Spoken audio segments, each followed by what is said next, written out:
बिहार का चुनाव मजेदार होने जा रहा है। सोचिए, समय बहुत कम है। इस बार उम्मीदवारों के लिए राहत की बात है कि उनको लंबा प्रचार नहीं करना पड़ेगा। लेकिन सोचिए, टीवी अखबार में इंडिया गठबंधन में टूट दिख रही थी, लेकिन धरातल पर आप जाएंगे तो मामला कुछ और है। दरअसल एनडीए में मुख्यमंत्री बनने की जो चाहत है वो सबके पास है। मैं इस वीडियो में बताऊंगा कि नीतीश कुमार मुख्यमंत्री बन पाएंगे या नहीं, क्या है आरएसएस और चिराग पासवान की प्लानिंग। और इंडिया गठबंधन में अब तय है कि कम से कम 3 डिप्टी सीएम होंगे। कृष्णा अल्लावरू ने एक इंटरव्यू में कहा है कि एक मुस्लिम होंगे, एक दलित समाज के भी होंगे। मैं फिर कह रहा हूं, कांग्रेस से दलित समाज के उप मुख्यमंत्री होंगे। आप अंदाजा लगा सकते हैं कौन होंगे। साथ ही आरजेडी अपने कोटा से मुस्लिम उप मुख्यमंत्री भी देगा और मुकेश सहनी अति पिछड़ा का रिप्रेजेंटेशन करेंगे। इसी बीच आरजेडी में आईपी गुप्ता का नाम तेजी से ऊपर आया है। लगातार वो हाको रथम पान है। तांती ततमा समाज को लेकर पूरे बिहार में आंदोलन चला रहे थे। पटना में 5 लाख की रैली की थी। उसके बाद तेजस्वी यादव के साथ गठबंधन में और उनको 3 सीटें मिली हैं। खुद आईपी गुप्ता जो है वो सहरसा से लड़ रहे हैं। एक जमालपुर की सीट गई है, एक और सीट उनके खाते में मुझे याद नहीं आ रहा है। तो सोचिए, इंडिया गठबंधन में जहां सब कुछ टूटा फूटा दिख रहा था, वहां सब ठीक लग रहा है। फंसा हुआ है मामला एनडीए में। एनडीए में नीतीश कुमार को मुख्यमंत्री मानने के लिए बीजेपी भी तैयार नहीं दिख रही है। जैसे ही अमित शाह का बयान आया कि मुख्यमंत्री तो विधायक तय करते हैं, तो क्या नीतीश कुमार को इस बार उस लायक नहीं छोड़ा जाएगा कि वो अपना विधायक वो मुख्यमंत्री बन सके। अगर नीतीश कुमार 10-15 सीटों पर सिमट जाते हैं तो फिर मुख्यमंत्री नहीं बन पाएंगे। इसलिए एक बड़ा युद्ध चल रहा है। पहली लड़ाई तो बीजेपी वर्सेज नीतीश कुमार के बीच है। बीजेपी ने 49 सवर्णों को टिकट दिया है। 49, 101 टिकट है उनके पास, उसमें 49 जनरल कैटेगरी को टिकट दिया है। और फिलहाल जो बिहार में रुझान है, जो दलित, पिछड़ा, आदिवासी, अल्पसंख्यक है, वो बीजेपी के सवर्ण उम्मीदवारों को तो वोट देता हुआ नहीं दिख रहा है। तो ऐसे में बीजेपी को 50% पहले ही माइनस कर दीजिए। नीतीश कुमार के समर्थकों को भी लगता है, जो दलित, महादलित, पिछड़ा, अति पिछड़ा, उनको लगता है कि वो नीतीश कुमार को मुख्यमंत्री नहीं बनाएंगे, तो वो भी बीजेपी पर नहीं चढ़ रहे हैं। वही हाल बीजेपी के सवर्ण समर्थकों का है। वो किसी कीमत पर नीतीश कुमार के हाथ को नहीं मजबूत करना चाहते हैं। तो आपको जो बताया जा रहा है कि सिर्फ चिराग और नीतीश कुमार के बीच लड़ाई है, ऐसा नहीं है। सबसे बड़ी लड़ाई तो एनडीए में मुख्यमंत्री को लेकर है। इंडिया गठबंधन में कोई लड़ाई नहीं रह गई। साफ हो गया कि तेजस्वी यादव मुख्यमंत्री होंगे, तो कोई फैन बट नहीं है। डिप्टी सीएम पर बात हो गया, मुकेश सहनी होंगे। आरजेडी से एक मुस्लिम डिप्टी सीएम होंगे, कांग्रेस से एक दलित डिप्टी सीएम होंगे, ये भी तय लग रहा है। मेन जो मामला फंस रहा है, मेन जो पेच फंस रहा है, वो पेच फंस रहा है एनडीए में। बीजेपी अब नीतीश कुमार को मुख्यमंत्री बनाना नहीं चाहती है। बीजेपी की कोशिश है कि 101 सीट में 70-80 वो, अगर एनडीए जीतता है तो 70-80 स्कोर कर ले। चिराग पासवान 29 सीट है, 20-25 सीट वो आ जाए। मांझी जी और उपेंद्र कुशवाहा जी बार्गेन करने की स्थिति में नहीं और हम अपना मुख्यमंत्री बना ले। ये बात नीतीश कुमार और नीतीश कुमार के समर्थकों को पता है। इसलिए जहां भी नीतीश कुमार के समर्थकों से पूछेंगे तो वो बीजेपी के साथ तो खड़ा होता हुआ नहीं दिख रहे हैं। और न बीजेपी के जो कोर वोटर है, कैडर वोटर है, अब नीतीश जी के कैडर वोटर कौन है? पिछड़ा, अति पिछड़ा, दलित, महादलित, उनका कोर वोटर है।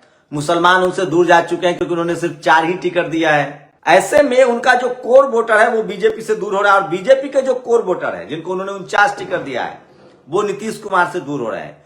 और यही वजह है कि बड़ा डेंट लग रहा है और आरजेडी के बल्ले बल्ले हैं, इंडिया गठबंधन के बल्ले बल्ले हैं। अब नीतीश कुमार और बीजेपी से ही प्रॉब्लम नहीं है, लफड़ा तो नीतीश कुमार और चिराग पासवान जी से में भी है। नीतीश जी के समर्थकों को लगता है कि पिछली बार चिराग पासवान अगर अलग नहीं लड़े होते तो ये स्थिति न बनती। इसलिए इस बार कम से कम नीतीश जी के जो समर्थक हैं वो चिराग पासवान के खिलाफ दिख रहे हैं। लेकिन चिराग पासवान को ज्यादा नुकसान नहीं कर पाएंगे क्योंकि वो 29 सीट ही लड़ रहे हैं। लेकिन चिराग पासवान के जो समर्थक हैं वो नीतीश कुमार को बड़ा डेंट दे रहे हैं। और वो बड़ा डेंट है, नीतीश कुमार 101 सीट पर लड़ रहे हैं।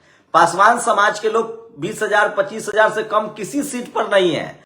और अगर उन्होंने नीतीश कुमार का साथ छोड़ दिया तो फिर नीतीश जी दहाई का आंकड़ा भी पार नहीं कर पाएंगे। तो 101 सीट पर आरजेडी को फायदा हो रहा है, जहां चिराग नुकसान पहुंचा रहे हैं, और चिराग के 29 सीट पर नीतीश कुमार नुकसान पहुंचा रहे हैं, वो भी आरजेडी को फायदा हो रहा है।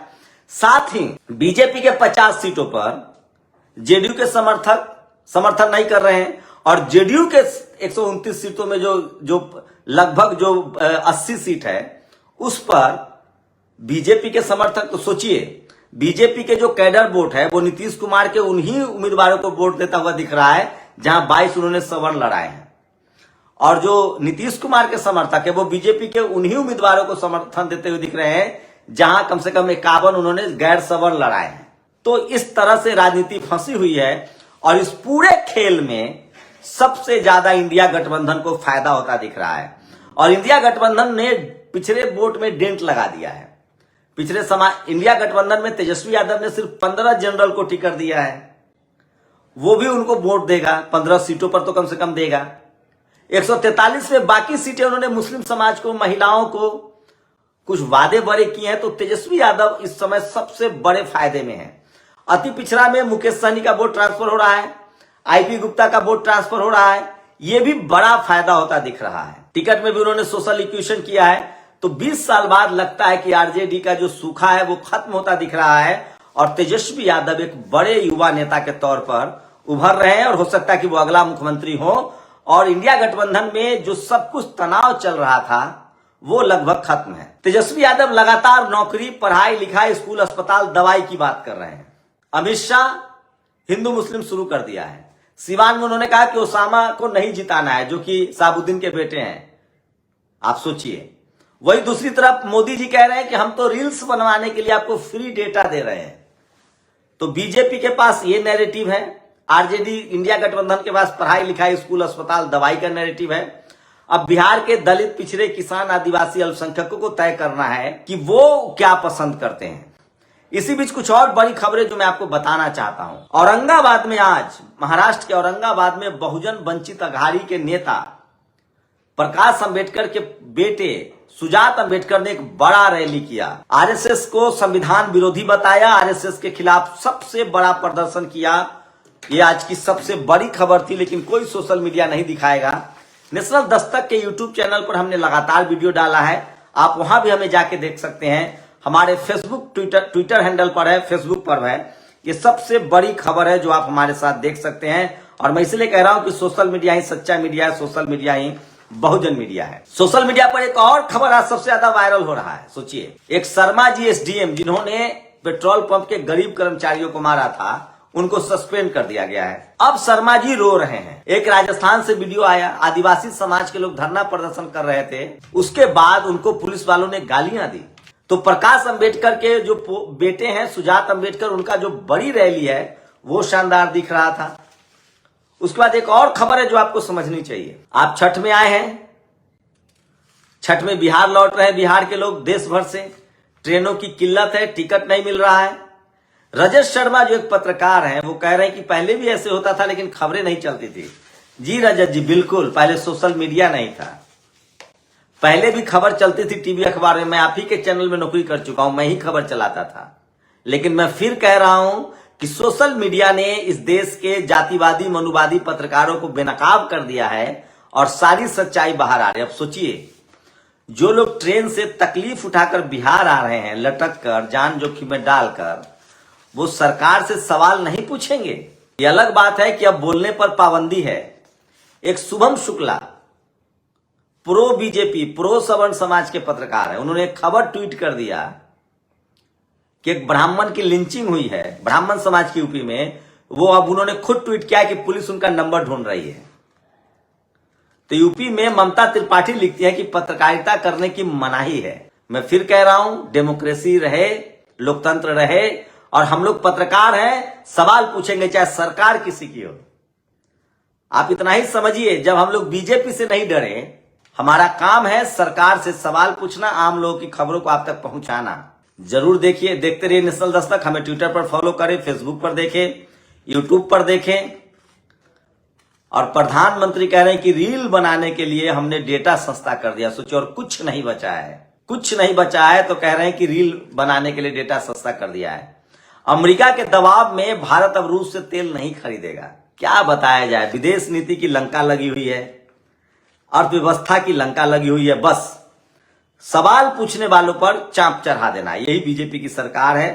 पत्रकारों को जेल में डाल देना है, इसके अलावा कुछ नहीं। एक अच्छी खबर है, जम्मू कश्मीर में आज राज्यसभा के चुनाव हुए, 4 सीटों पर चुनाव हुए। नेशनल कॉन्फ्रेंस ने, जो उमर अब्दुल्ला फारूक अब्दुल्ला की पार्टी है, उसने लगभग 3 सीटों पर जीत दर्ज की है, 1 सीट बीजेपी के खाते में गई है। तो सोचिए, बिहार में बीजेपी सबसे कमजोर वक्त में है। बीजेपी बिहार तब नहीं जीत पाई जब वो 2014 में सत्ता में आई थी, 2015 में नीतीश और लालू यादव ने हरा दिया था। बिहार में वो तब नहीं जीत पाए जब 2019 में वो 300 के पार करके आए थे। बिहार में वो दूसरे गठबंधन में सरकार चला रहे हैं। अब तो बीजेपी 214 पर है और तेजी से पिछड़ा अति पिछड़ा जो है वो लामबंद हुआ है।